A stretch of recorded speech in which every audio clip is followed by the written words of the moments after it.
Walaloo gabaabduu isii bara Oromoon tokkoome bara caamsaan hammaate dullachaa fi jabbitu bada bara akaayyiin hammaate ijoollee fi jaarsatu bada bara hiyyeessi coome ollaa fi gandatu bada bara Oromoon tokkoome sobduu fi diina akka OPDO'ttu bada waaqa guddaa hunda caaltu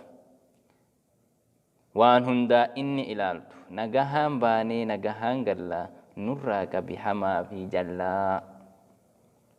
Orma jechuun baangeedha kan gaafa kolfaa fiigu, lammii jechuun aanteedha kan gaafa golfaa dhiigu.